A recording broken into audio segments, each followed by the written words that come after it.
He stood on a stage bathed in gold, a titan of industry at the peak of his power. This was his night, his celebration, his empire. To his right stood his wife of 25 years, the silent partner to his success. And to his left, the beautiful young woman he brazenly introduced as his future. The crowd, a sea of millionaires and billionaires, held their breath. This wasn't just an affair. It was a public execution of a marriage. But they and he had made a fatal miscalculation. They had forgotten one thing about the quiet wife she was the one who had built the throne he was sitting on. The chandeliers of the grand ballroom at the Astoria dripped with crystal light, casting a fractured, glittering glow upon the city's elite. It was the 10th anniversary of the Vance Innovations Gala, an event that had become the pinnacle of New York's social and tech calendars.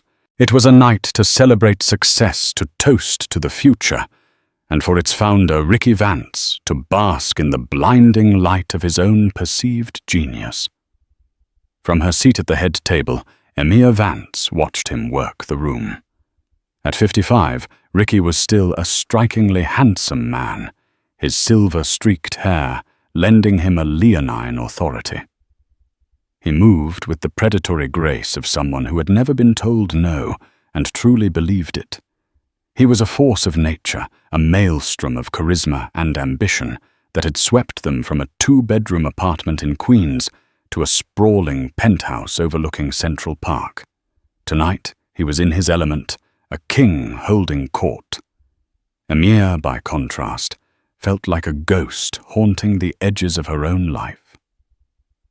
She wore a midnight blue gown by Oscar de la Renta, a classic, elegant piece that Ricky's assistant had picked out. The sapphires at her throat were cold against her skin, a heavy, beautiful anchor. For 25 years, she had been the perfect corporate wife, poised, intelligent, and utterly invisible. She had hosted the dinners, remembered the names of investors' children, and smoothed over Ricky's brusque dismissals of lesser mortals. She had been the quiet editor of his speeches, the ghostwriter of his most charming emails, and the silent strategist behind his boldest business moves. She was the architect. He was the facade. And tonight, the facade was all anyone could see. A polite cough brought her back. It was Catherine Sterling, wife of Ricky's lead investor, Jordan Sterling. Her face was a mask of practiced sympathy. "Emia, darling, you look breathtaking," Catherine said, her eyes flitting over Emia's shoulder towards Ricky. "He's certainly energetic tonight." The subtext was as thick and cloying as the perfume in the air. "He's shameless. How can you stand it? Everyone is watching."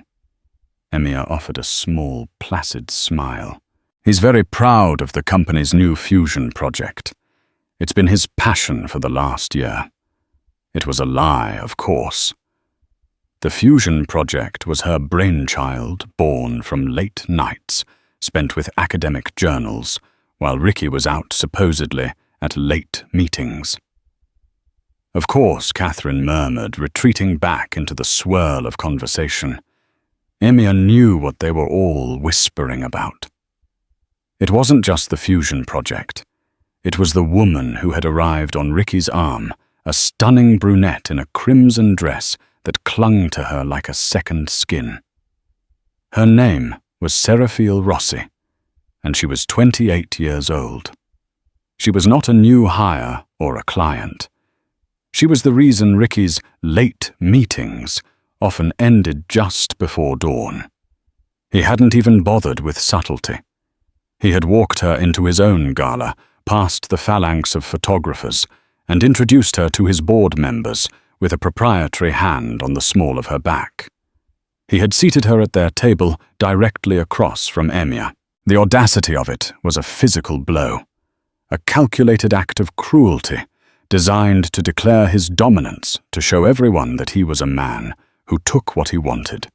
Consequences be damned. Emia met Seraphiel's eyes across the vast expanse of white linen and floral arrangements. The younger woman had the decency to look away. A flicker of something shame, perhaps, or discomfort in her dark eyes. But it was fleeting. She quickly turned her attention back to Ricky, who was leaning in, whispering something that made her laugh, a bright musical sound that grated on Emia's nerves. A younger Emia would have been devastated. A slightly older Emia would have been enraged. But the Emia who sat there tonight, a woman of 52, who had poured her soul into a man and a company that now treated her like a piece of antique furniture, was something else entirely. She was cold. She was clear. She was ready. For months she had known. The clues had been clumsy, almost insulting in their obviousness. The scent of a different perfume on his suits. The secretive phone calls he thought he was hiding. The credit card statements for hotels and jewelry stores she had never visited. At first she'd felt the familiar gut-wrenching pain of betrayal. She had considered the usual options. The screaming matches, the tearful confrontations, the quiet packing of bags. But then a different instinct had taken over an old, forgotten part of herself she had suppressed for years. It was the methodical, analytical mind of the programmer. She used to be the woman who saw complex problems, not as emotional crises, but as systems waiting to be debugged. She hadn't confronted him. Instead, she had watched. She had gathered information. She hired a very discreet, very expensive private investigator named Mr. Abram, a man who communicated only through encrypted emails. He had not only confirmed the affair with Seraphiel Rossi, but had also uncovered financial irregularities offshore accounts and shell corporations that Ricky had carefully hidden from her, his legal business partner. He was siphoning money from the company they had built together. He wasn't just planning to leave her. He was planning to leave her with nothing. That was his second mistake. His first was underestimating her. His second was assuming she was a fool. The gala was the culmination of his arrogance. He felt untouchable, standing on the precipice of a $10 billion valuation for Vance Innovations. He believed he had all the power that he could discard his old life as easily as a worn-out suit. Tonight was meant to be his coronation and her public execution. Emia took a slow sip of her water, the cold glass steady in her hand. Her heart was not racing. Her breath was even. She felt a profound and terrifying calm, the kind a bomb technician must feel in the final seconds before a wire is cut. Ricky believed this gala was the end of their story.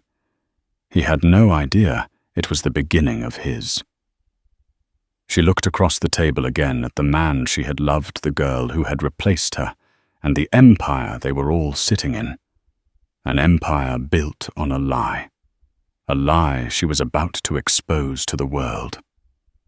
Seraphiel Rossi was a masterpiece of calculated perfection. Her raven hair was swept up in an elegant chignon.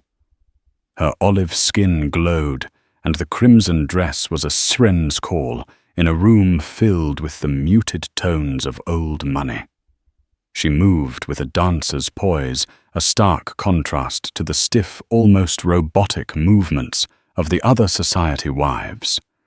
She was youth, she was passion, she was everything Emia was not, and Ricky drank her in like a man dying of thirst. Emia remembered the first time she had seen the photographs from Mr. Abram. Seraphiel and Ricky laughing as they left a discreet Italian restaurant in the West Village. Seraphiel and Ricky, her head on his shoulder on a park bench, looking for all the world like a man besotted. The pain then had been sharp and visceral. It was the cliché made real, the older, powerful man trading in his wife for a newer model. But as Mr. Abrams' reports continued, a different picture began to emerge. Seraphiel Rossi was not just a pretty face. She had a degree in art history from Columbia, worked as a curator for a small but prestigious Chelsea gallery, and came from a family that had, according to public records, once held significant wealth before a sudden and catastrophic financial collapse nearly 2 decades ago. Her father, Marco Rossi, had died shortly thereafter. The details were vague: a business deal gone wrong, a subsequent depression, a heart attack at 50. Emia had initially dismissed it as tragic but irrelevant history. But the analyst in her, the part of her that saw patterns in chaos, couldn't let it go. Rossi. The name tickled the edges of her memory, a ghost from a time before the Galas and the penthouse, a time when she and Ricky were just 2 ambitious kids with a revolutionary idea. Her mind drifted back over 25 years to a cramped university computer lab that smelled of stale coffee and ozone. She had been the prodigy, the quiet girl who could make code sing. Ricky had been the handsome, charming business student who saw the commercial potential in her genius. And there had been another person there, a mentor, Professor Marco Rossi. A brilliant, kind, and hopelessly idealistic man who was working on a revolutionary data compression algorithm. He had shared his research openly with her, his star pupil. She and Marco had spent hours refining it, theorizing its applications. Ricky had been on the periphery, listening, his eyes gleaming with an ambition she had mistaken for intellectual curiosity. The final piece of Mr. Abrams' report had landed in her encrypted inbox 3 weeks ago. It was a single, grainy photograph from 1998. It showed Professor Marco Rossi standing proudly next to a young girl with dark pigtails and a gap-toothed smile. The girl was holding a certificate from a children's art competition. The girl was Seraphiel. The world had tilted on its axis. Seraphiel Rossi was not some random girl Ricky had picked up in a bar. She was the daughter of the man whose stolen work was the very bedrock of Vance Innovations. The realization had been a cascade of ice water. This was not a simple affair. It was something far more complex and far more dangerous. What was Seraphiel's game? Was she an unwitting pawn, drawn to the man who unknowingly represented her father's ruin? Or was she something else, a vengeful daughter playing a long, patient game of retribution? Emia had to know. 2 weeks ago, she had arranged a chance encounter. Using information from Mr. Abram, she learned Seraphiel frequented a small bookstore on the Upper West Side. Emia went there pretending to browse the history section. When she saw Seraphiel, she had accidentally dropped a pile of books. Seraphiel had rushed to help her movements graceful. "Oh, let me help you." "Thank you so much, my dear," Emia had said, looking up and feigning surprise. "Oh my. You're Seraphiel, aren't you, Ricky's friend?" The girl's composure was flawless. A brief flicker of surprise, then a polite, guarded smile. "Yes. And you're Mrs. Vance?" "Emia, please," she had insisted, her voice warm. They spoke for a few minutes about trivial things, books, the weather, the city. But Emia was watching her eyes, and in them she saw not the vapid glow of a gold digger, but a cold, burning intelligence. There was a depth there, a history of pain held tightly in check. When Emia had mentioned her own past in software development, a single, almost imperceptible flinch had crossed Seraphiel's face. It was all the confirmation Emia needed. Seraphiel was no pawn. She was a queen moving silently across the board, preparing for checkmate. And Ricky, in his infinite arrogance, thought he was the one playing the game. Now back in the ballroom, The pieces were all in place. Ricky, preening and laughing, was about to step onto the stage to give his keynote address. He caught Emia's eye and gave her a dismissive, almost pitying look. It was the look of a man saying goodbye, of a man who believed he had already won. Emia held his gaze. She did not look away. She did not flinch. Instead, she gave him the smallest, most enigmatic of smiles. It was a smile that promised nothing and everything. A smile that said, "You have no idea what's coming." Ricky frowned, a momentary break in his perfect facade. Her serenity unnerved him. He had expected tears, a scene, a quiet retreat into humiliated silence. He had not expected this unnerving calm, this quiet strength. He turned away, shaking it off, and signaled to the event coordinator. It was time. The lights in the ballroom dimmed. A spotlight found the stage. The CEO of Vance Innovations, the titan of tech, the man of the hour, walked towards the podium, ready to celebrate his triumph. Emia watched him go, her hands folded calmly in her lap. The show was about to begin. A hush fell over the grand ballroom as Ricky Vance tapped the microphone.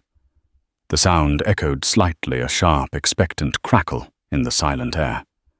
On the massive screens flanking the stage, his face was projected, every line of confidence and satisfaction magnified for the 1,000 guests. "Thank you," he began, his voice a rich, practiced baritone that had charmed investors and journalists for 2 decades. "Thank you all for being here tonight, to celebrate a decade of innovation, a decade of pushing boundaries, and a decade of success." He paused for the polite applause, his eyes sweeping the room. Emia watched him, a clinical detachment settling over her. He was performing, and he was good at it. He spoke of the company's humble beginnings, a story he had polished to a brilliant shine over the years. He told the tale of long nights fueled by coffee and ambition of 2 young dreamers in a tiny apartment. He even mentioned her a passing, patronizing nod. And of course, none of this would have been possible without the support of my dear wife, Emia, he said, gesturing vaguely in her direction. Her patience and belief in the early days were invaluable. The word invaluable was delivered with the same emotional weight as if he were describing a piece of office furniture. It was a footnote in the grand narrative of Ricky Vance, the self-made man. A few people clapped politely, their eyes flicking towards Emia with a mixture of pity and morbid curiosity. She simply inclined her head, her expression unreadable. He then launched into the future, speaking of the new fusion project, painting a vision of a world powered by Vance Innovations. He was masterful, weaving data and dreams into a compelling tapestry of inevitable triumph. He was at the zenith of his power, and he knew it. And that Emia knew was when a narcissist is at their most reckless. He finished his speech about the company and paused, a dramatic shift in his tone. But success is not just about balance sheets and market caps, he said, his voice softening. It's about vision. It's about inspiration. It's about looking towards the future and having the courage to embrace it.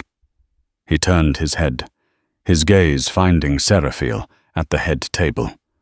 The spotlight operator, clearly pre-briefed, swung a second light to illuminate her. She looked up, a perfect picture of surprised, blushing beauty. For the past year, Ricky continued, his voice ringing with false sincerity. I have been fortunate enough to find a new source of that inspiration. A person who embodies the forward-thinking, dynamic, and passionate spirit that will drive Vance Innovations into the next decade. A collective buoyant intake of breath swept through the ballroom. This was no longer a corporate speech. This was a public declaration. Jordan Sterling. The lead investor shifted uncomfortably in his seat. His wife Catherine stared at her plate, her face aghast. This was beyond a simple affair. It was a shocking, brutal breach of decorum. Emia remained perfectly still. She felt 1,000 pairs of eyes on her, waiting for her to crumble. But her spine was steel. "Ladies and gentlemen," Ricky announced, his voice booming with pride, "I want you to meet the woman who represents that future. Please join me in welcoming to the stage Miss Seraphiel Rossi." He extended his hand. Seraphiel rose gracefully from her chair, the crimson of her dress like a slash of blood against the pristine white of the tablecloth. She walked to the stage, the spotlight following her every step. The applause was scattered, uncertain, and punctuated by shocked whispers. Ricky took her hand, pulling her to his side at the podium. He kept his arm firmly around her waist, a gesture of ownership. He was branding her, and in the same moment branding Emia as his past. "Seraphiel is not just my partner in life," Ricky declared, his hubris now boundless. "She is a brilliant mind, and she will be taking on a new advisory role within the company, helping us to shape our creative and strategic direction moving forward." It was a slap in the face not only to Emia, but to the entire board who were hearing this for the first time. He was drunk on his own power, rewriting the rules of their world on a whim. He beamed at the crowd, a conquering hero with his new queen. He had done it. He had publicly discarded his wife of 25 years and installed his mistress, and he had done it on his own terms at the apex of his success. He looked over at Emia, expecting to see a broken woman. He saw no such thing. He saw his wife, Emia Vance, slowly and deliberately placing her napkin on the table. He saw her stand up, her movements fluid and unhurried. He saw her look not at him, but at the stunned faces of their friends, their investors, and the press. And then she started to walk towards the stage. The whispering died instantly. The scattered, awkward applause stuttered into a profound and absolute silence. Every head in the grand ballroom turned 1,000 faces, tracking the lone figure in the midnight blue gown as she moved between the tables. Emia did not hurry. Her pace was measured, each step a silent declaration. Her heels made no sound on the thick plush carpet. She seemed to float through the sea of shocked faces, an island of impossible calm in a roiling ocean of drama. Her eyes were fixed on the stage, not with anger, but with a serene, unshakable purpose. On the stage, Ricky's triumphant smile faltered. He looked at Emia, then at Seraphiel, a flicker of confusion crossing his face. What was she doing? Was she going to make a scene? Scream at him?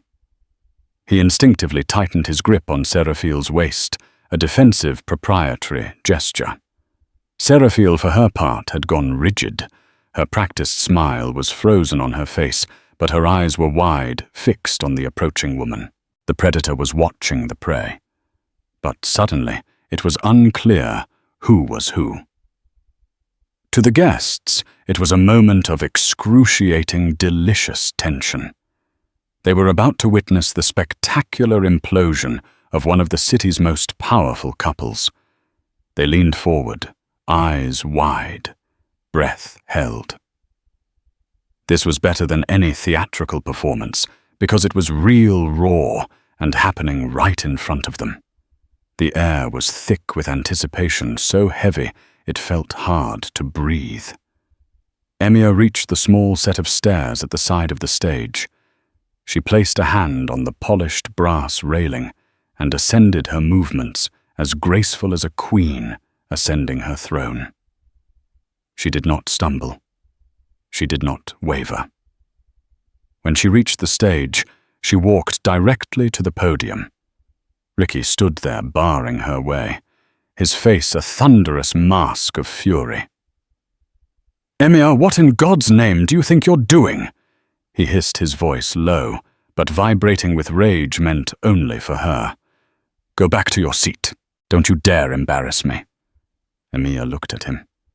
For the first time in years, she truly looked at him not as her husband or the father of her now grown children, but as a man she no longer recognized. The love she'd once felt was gone, scoured away by years of casual cruelty and a final public betrayal. All that remained was a cold, hard clarity. She didn't answer him. Instead, she simply held out her hand towards the microphone, still clipped to the podium. Her gesture was not a request. It was a demand. Emia. He warned, his voice dropping to a dangerous growl. From the side, Seraphiel watched them, her face pale.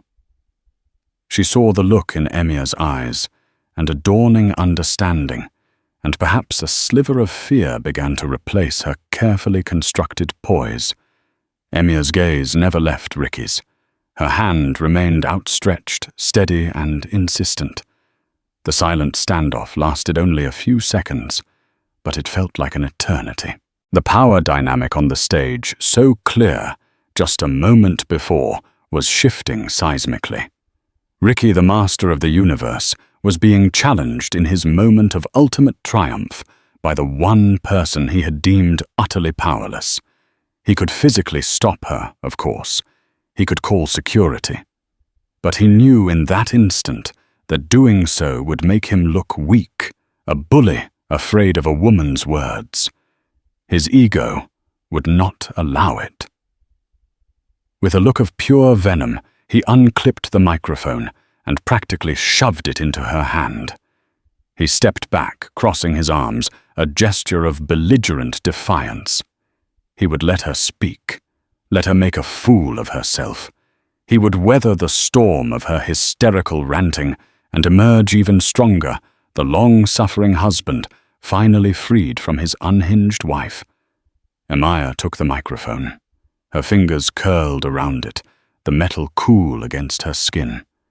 She walked to the center of the stage, leaving Ricky and Seraphiel standing awkwardly to the side. She was no longer in their shadow. The single powerful spotlight was now hers alone. She stood before the silent crowd, a lone figure in blue, and took a breath. She looked out at the faces, the powerful, the wealthy, the influential. All of them were there to celebrate Ricky. All of them were about to become witnesses to his destruction. Emia looked out at the sea of faces, her expression calm, her posture radiating a quiet authority that silenced the room more effectively than a shout ever could. Ricky stood fuming behind her, his arms crossed, a storm cloud of a man, waiting for the inevitable pathetic downpour. "Good evening, Emia," began her voice, steady and clear, carrying effortlessly through the ballroom's state-of-the-art sound system. There was no tremor of tears, no hint of hysteria. It was the voice of a CEO, not a scorned wife. "I apologize for this unscheduled addition to the evening's program, but I feel there are a few acknowledgements that were regrettably overlooked." She paused, letting the words hang in the air. She turned her head slightly, her gaze sweeping over Ricky and Seraphiel. "My husband is right. Success is about vision. It is about the future. But the future cannot be built without an honest understanding of the past.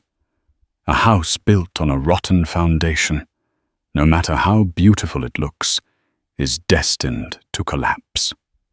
A nervous murmur rippled through the crowd. This was not the rambling of a heartbroken woman. This was a preamble. This was a threat. Ricky spoke of our humble beginnings. She continued, her tone even and conversational. Of long nights in a small apartment. He paints a romantic picture, and it was in its way. We were young, driven. I was a programmer, He was a business student. And we had a dream. Or rather, I had a talent, and he had the ambition to monetize it. Ricky's face darkened. He took a half-step forward, as if to intervene, but stopped himself. This was still manageable. She was just trying to claim credit, to wound his ego.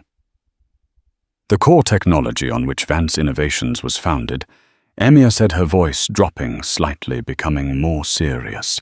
The very algorithm that allows for the lossless compression of massive datasets, the engine behind everything we do. That was not something we invented in our apartment. She let that sink in. The board members were now listening with rapt attention. This was their company. She was talking about their investment. That algorithm was the life's work of a brilliant man, a generous and trusting man, a man who was my mentor at Columbia University. He was a professor who believed that knowledge should be shared, that innovation was a collaborative process. He shared his research with me, his protégé, with boundless enthusiasm. Emia's eyes scanned the room, then landed with pinpoint accuracy on Seraphiel Rossi. His name, she said, her voice resonating with a sudden chilling power, was Marco Rossi. A collective gasp swept through the hall. It was sharp, audible, a wave of shock. The name, a moment ago, just a surname attached to the beautiful Mistress, was now recontextualized with stunning, horrifying force. Every eye swung from Emia to Seraphiel. The young woman's face had drained of all color. Her mask of poise shattered, replaced by a look of raw, naked shock. She stared at Emia, her mouth slightly agape. This was not part of her plan. Whatever game she was playing, the board had just been violently overturned by a player she had never even considered. Ricky was frozen. The blood had left his face, leaving behind a saucy pale sheen. That name he had buried for 25 years, the ghost he thought was long since exorcised, had just been spoken aloud at his moment of ultimate glory. He looked at Emia, and for the first time he saw not his wife, but a stranger, an executioner, Marco Rossi. Emia repeated, her voice cutting through the stunned silence like a shard of glass.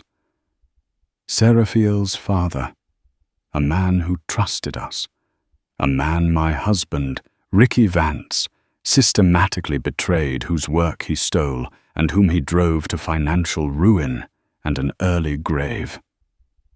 The cracks in the facade had appeared, and now Emia Vance was about to bring the entire Emia crashing down. The silence that followed Emia's accusation was absolute.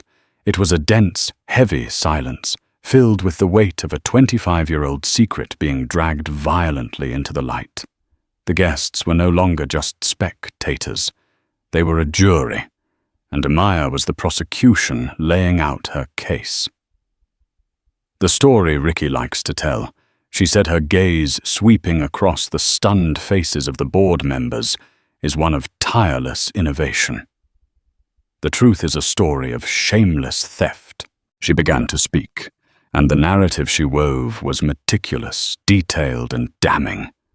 She took them back to the university computer lab, painting a vivid picture of Professor Rossi, a man brimming with passion for his work, sketching out equations on a whiteboard, his eyes alight with discovery.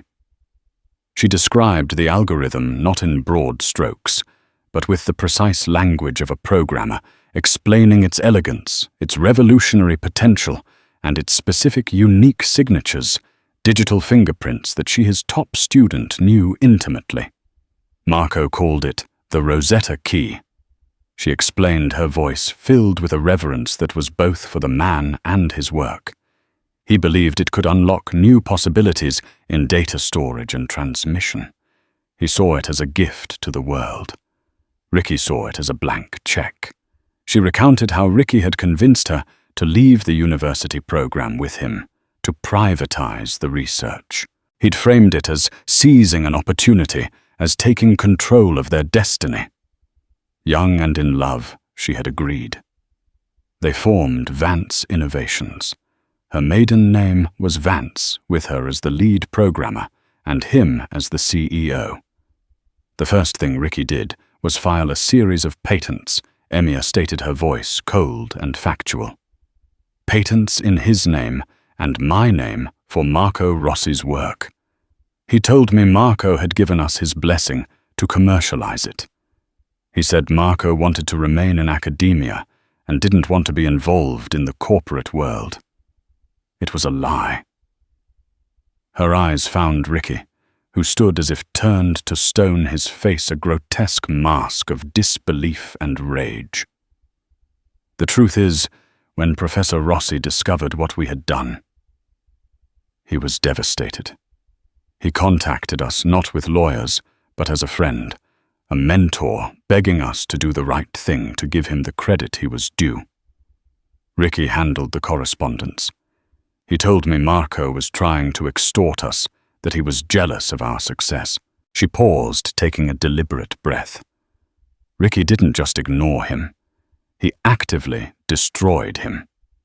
He used a fraction of our seed money to hire a ruthless legal team. They buried Marco in paperwork, in cease and desist letters. They threatened a countersuit for intellectual property harassment that would have ruined him. Then Ricky went further. He anonymously tipped off a university ethics committee using falsified documents to suggest that Marco had been attempting to sell university-owned research. Marco was suspended. His reputation was shattered. His career was over. The story was horrifying, a slow-motion car crash of ambition and betrayal. The guests listened, transfixed. This was the rot beneath the gilded floorboards. Marco Rossi lost everything. Emia said, her voice thick with an emotion she had suppressed for years. His job, his savings defending himself, his reputation. A few years later, he died of a heart attack, a broken man. And on the back of his stolen genius, on the ruins of his life, Vance Innovations grew into the empire it is today. She stopped speaking. The only sound was the faint hum of the air conditioning. The accusation hung in the air, irrefutable in its detail and its conviction. Then she turned toward the giant screen behind her. Of course, a story like this requires more than just my word. She reached into the small, elegant clutch she had carried to the stage and pulled out a simple USB flash drive. This is the part of the story Ricky doesn't know. Before Professor Rossi died, he sent me one last package. It contained his original research notes, his early coding, and copies of every letter he ever sent to Ricky begging for credit. He sent it to me, I believe, because on some level he couldn't accept that the student he so admired was part of the betrayal. He hoped I would one day make it right. For 25 years I have kept it safe. I was a coward. I was complicit in my silence. Tonight that ends. She held up the drive. On this drive are the original source codes for the Rosetta key, digitally time-stamped years before our patents were filed. It contains the letters from Marco, and it also contains something more recent, detailed records of the offshore accounts Ricky has been using to siphon millions from this company, money he was planning to start his new life with. She turned her gaze back to Ricky. The fear in his eyes was now palpable. This wasn't just public humiliation. This was criminal evidence. "You see, Ricky," she said, her voice dropping to an almost conversational tone, though it carried through the room like a death knell. "Your mistake wasn't just cheating on me. Your mistake was thinking I was still the naive girl you married. You forgot that before I was Mrs. Vance, I was a programmer. I know how systems work, and I know how to find the back doors you thought you'd hidden so cleverly." She looked back at the audience. Vance Innovations is a house of cards, and the foundation is not just rotten, it's stolen. Then just when the room thought there could be no more shocks, Emia's eyes landed on the pale, trembling figure of Seraphiel Rossi, and she delivered the final devastating twist. But I did not uncover all of this alone. Emia announced, her voice ringing with a new triumphant clarity. The statement sent another shockwave through the room. Who else could possibly be involved? Her gaze remained locked on Seraphiel. When I first discovered my husband's infidelity, I did what any wife might do. I had his mistress investigated. I discovered who she was, the daughter of the man whose ghost has haunted me for decades. At first I thought what a cruel cosmic irony, that Ricky would be drawn to the daughter of the very man he destroyed. Seraphiel looked up, her eyes wide, meeting Emia's across the stage. A silent, complex communication passed between them. But then I looked closer. Emia continued. I saw her history, her intelligence, her drive. And I realized this was no coincidence. I was not the only person in this room seeking justice for Marco Rossi. She turned directly to Seraphiel. You played your part beautifully, Seraphiel. Your father would have been proud of your courage. The crowd gasped as the final piece of the puzzle clicked into place. Ricky spun around to look at Seraphiel, his face a canvas of utter bewilderment and betrayal. You, he stammered, unable to form a complete sentence. You were working with her. Seraphiel lifted her chin, the fear in her eyes replaced by a cold, hard fire. My father taught me that some debts must always be paid, Mr. Vance, she said, her voice clear and steady. You owed him a life. This is the first installment, the mistress and the wife.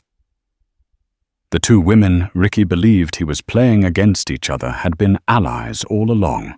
It was a twist, so audacious, so theatrical, it left the audience breathless. Emia explained the final moves of their chess game.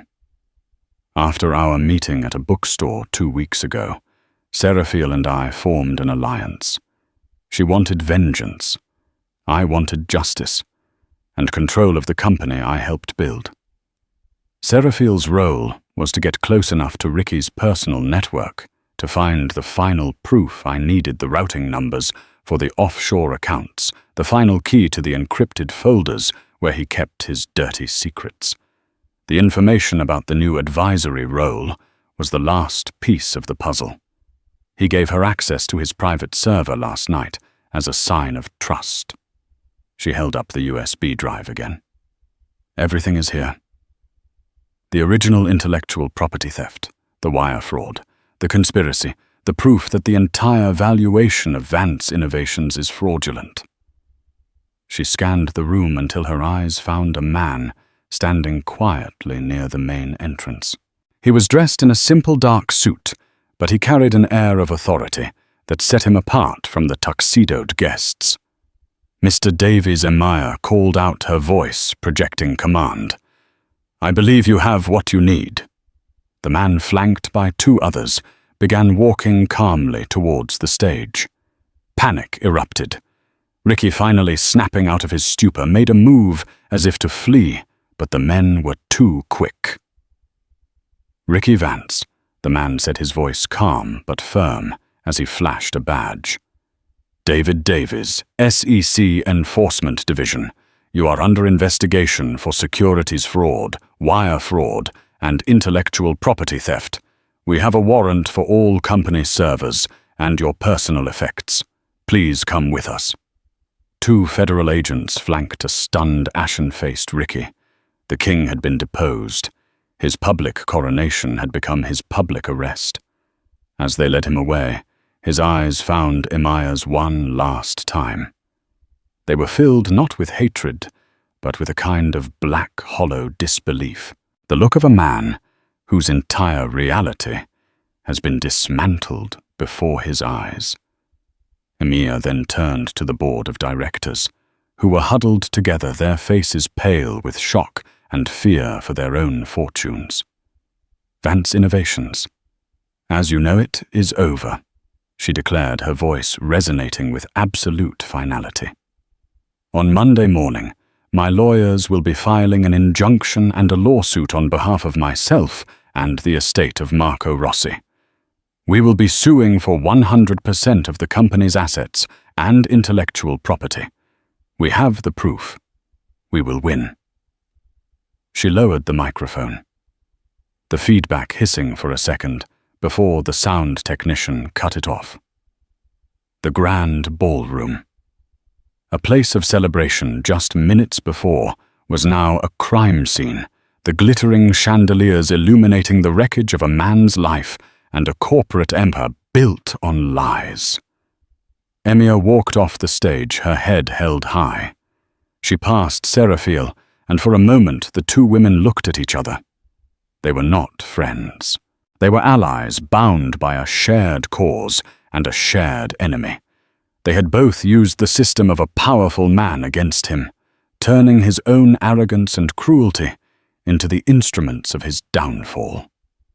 As Emia Vance walked out of the ballroom and into the cool night air, she felt the weight of 25 years of silence lift from her shoulders. It wasn't just revenge. It was a reclamation of her life, of her work, and of the truth.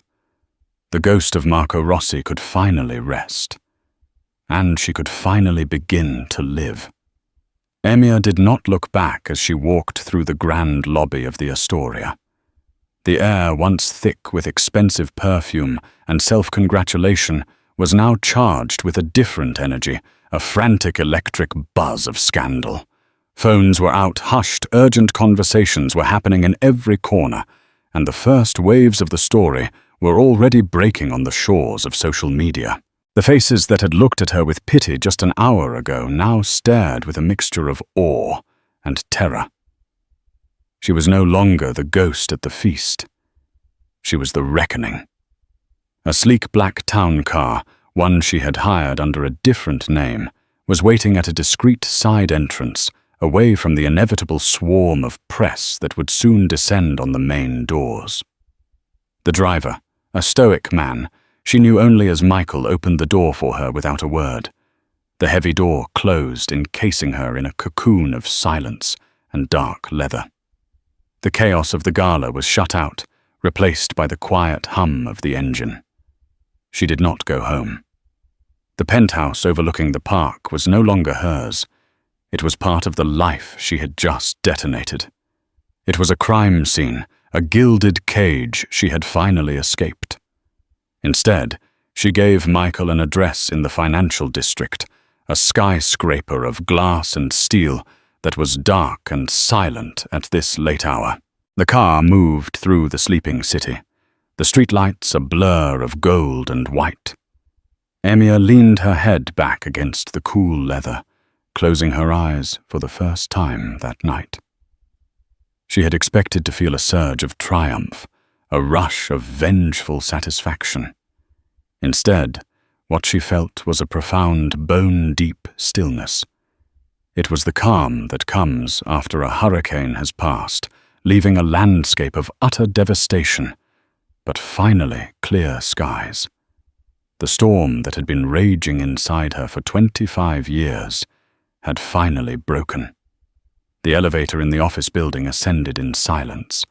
The doors opened onto the 45th floor, the offices of Finch Sterling and Croft. But she didn't turn towards the plush reception area. She walked down a stark, unadorned hallway to a single unmarked door at the very end. This was the firm's dedicated litigation war room, and tonight it was her command center. The room was the antithesis of the Gala, utilitarian and cold. It was dominated by a massive conference table, surrounded by screens displaying stock tickers, news feeds, and legal documents. The air smelled of coffee and ozone from the humming servers. Two people were already there. Her lawyer, Arthur Finch, a man in his late 60s with a mind as sharp as a surgeon's scalpel, stood by the window, a phone pressed to his ear. He gave Emia a brief, decisive nod. And sitting at the table, a cup of tea held in her steady hands, was Seraphiel Rossi. She had changed out of the crimson gown and was now in simple black slacks and a grey sweater, looking more like a determined graduate student than a femme fatale. The siren's costume had been shed. The soldier remained.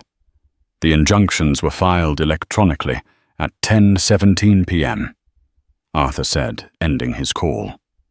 The moment you mentioned the SEC, all of Ricky's known personal assets and all corporate accounts of Vance Innovations are frozen as of this moment. He can't move a single dollar. Emia nodded, taking a seat opposite Seraphiel. And the board, panicked Arthur replied with a thin, grim smile. Jordan Sterling has called me 3 times. I haven't answered. Let them sweat. They enabled Ricky for years, content to get rich while ignoring his methods. Their complicity has a price. Emia looked at Seraphiel. The alliance between them had been one of necessity, forged in secret and executed in public. Now, in the quiet of this room, the terms of its conclusion had to be drawn. It's done, Emia said, her voice soft. Your father. My father has been honored tonight. Seraphiel finished, her gaze unwavering. There was no elation on her face, only a solemn sense of completion. You kept your word, Emia. And you yours. You took an incredible risk. He was my father, Seraphiel said, simply as if that explained everything. And it did. I never wanted the money. I never wanted the company. I just wanted the world to know what Ricky Vance took from him, what he took from me. They know now, Emia assured her. But justice requires more than public acknowledgement. The Rossi estate is a co-plaintiff in our lawsuit. When this is over, a significant portion of the company's assets will be directed into a trust in your father's name.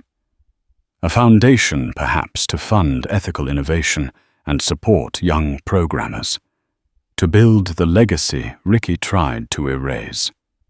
A flicker of emotion the first Emia had seen crossed Seraphiel's face. It was gratitude, deep and profound. Thank you. That is more than I ever hoped for. She paused, then slid a small leather-bound journal across the table. This was my father's. His final research, notes the ones he wrote after Ricky cast him out. Ideas he never got to pursue. I think he would want you to have it. Emia placed a hand on the journal. It was an olive branch, a passing of a torch. I will protect it, she promised. A phone on the table buzzed. One of Arthur's young associates looked at the screen. It's from the precinct, he said. Ricky Vance has made his one phone call. He didn't call a family member. He called Martin the Shark Shapiro, the most notoriously aggressive defense attorney in New York.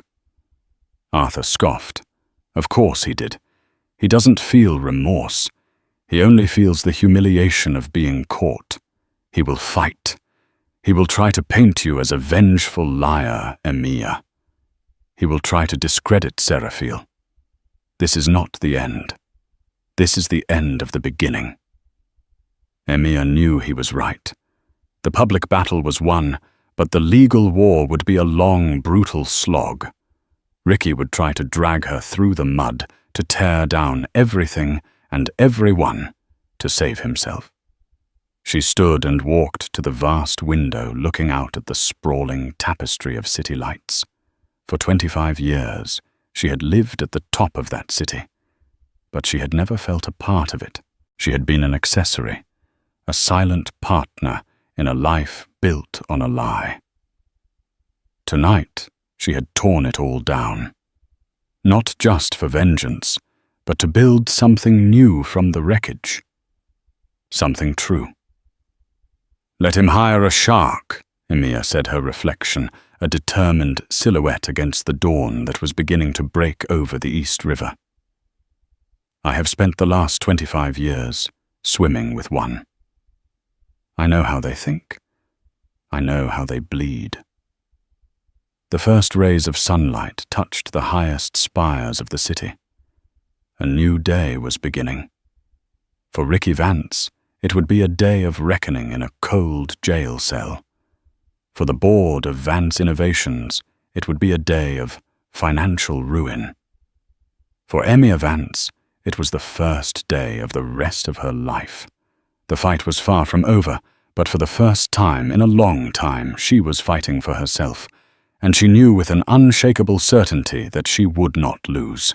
And so the empire built on secrets fell in a single night, not with a bang, but with the quiet, determined words of a woman who had been underestimated for the last time.